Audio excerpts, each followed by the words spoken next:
Alright guys, Papa Pepper talking to you guys on the land today about edible erosion control.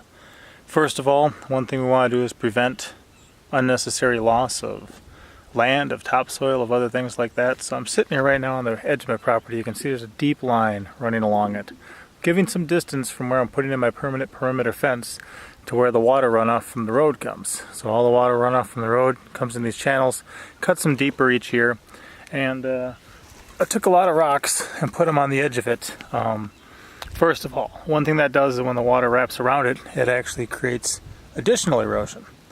So I've got a steeper bank there, a more drastic thing to deal with. When I move the rocks and put them up on the edge of the fence line there, because I'm running a row right along the bottom of the fence line to help keep things like armadillos, rabbits, other stuff out, and then I'm putting columns of rock around each of the pillars.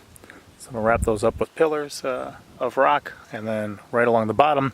So these rocks are close to where they need to be. It's just a matter of grabbing resources and getting a hold of them when I can, so that way they're really close to where I need them later on.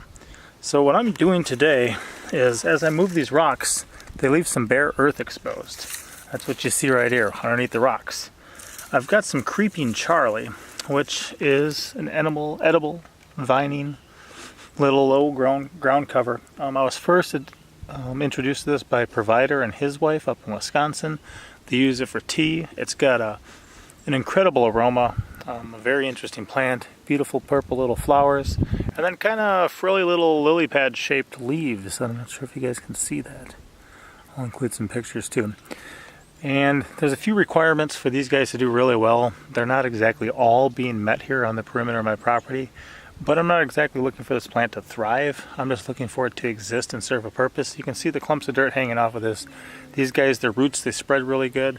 They tie into a lot of soil. They're a low-growing ground cover, so my irises, witch hazels, yuccas, daylilies, other things I'm going to put along the perimeter can still sprout up. And this will just kind of give a blanket down at the bottom level. If I cover it in mulch, this stuff will pop through again. So it'll help hold some of that in place. And like I said too, it's also an edible erosion control, because I want something that's going to be useful. Yes, serving the purpose of preventing all this from washing away and wearing back to my fence line and letting my animals loose is going to be good.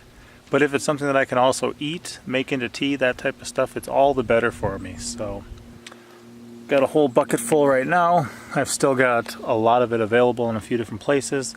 I've still got a pot of it up by the garden site right now. I just took anything that was running across the ground, dug it up, left the roots intact. We're going to put it in the earth over here and just let it spread. Let it kind of blanket the downside slope. Some of the stuff I put in a little bit farther uphill looks like it's already established. I put it in before a couple rains, so it looks like it's doing good. And hopefully it'll serve its purpose and give us food if we really need to too.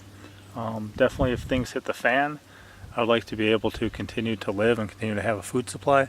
But even if they don't, you'd be amazed at how edible, how nutritious these wild edibles are compared to what you find at the grocery store. That's kind of pathetic sometimes. But all right, bye-bye.